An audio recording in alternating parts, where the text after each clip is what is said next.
রোজ সকালে উঠেই ছুটতে হয়। ঘড়ির কাঁটা আগে চলে আর আমি পিছনে পিছনে দৌড়াই। সকালের নাস্তা, অফিসের জন্য রেডি, বাচ্চাকে রেডি, সব খেয়ালই আমাকে রাখতে হয়। এসব খেয়াল রাখতে রাখতে নিজেকে কোথায় হারিয়ে ফেলেছি বুঝতেই পারিনি। আজ আয়নায় তাকিয়ে মনে হলো এই মুখটা কবে শেষ হাসছিল মনে নেই।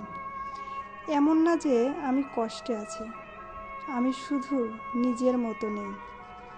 জানি সংসার মানে দায়িত্ব, কিন্তু আমিও তো একজন মানুষ। একটু ভালো লাগা, একটু নীরবতা, একটু নিজের জন্য সময়, এই চাওয়াগুলো কি খুব বেশি?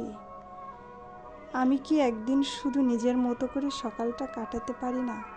চুপচাপ জানালার পাশে বসে নিজের কফিটা শেষ করতে পারি না?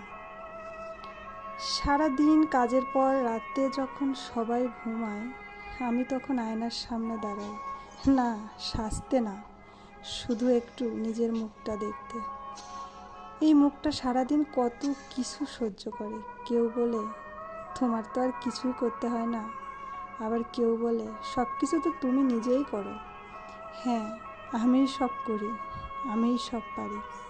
আমি চুপ থেকেও পারি, আমি কাঁদলেও রান্না করি, আমি রাগ হলেও জামা ভাঁজ করি, শরীর খারাপ হলেও হাসি মুখে বলি ভালো আছি। কারণ আমি মেয়ে, আর মেয়েরা সব পারে, তাই না? তবু মাঝে মাঝে মন চায় একদিন কেউ আমার কাঁধে হাত রাখুক আর বলুক তুই ক্লান্ত আমি জানি, আজ কিছু করিস না। এই মেয়েটা ক্লান্ত, কিন্তু ভাঙেনি এখনো, কারণ ও জানে ও ভেঙে পড়লে এই সংসারটাই থেমে যাবে।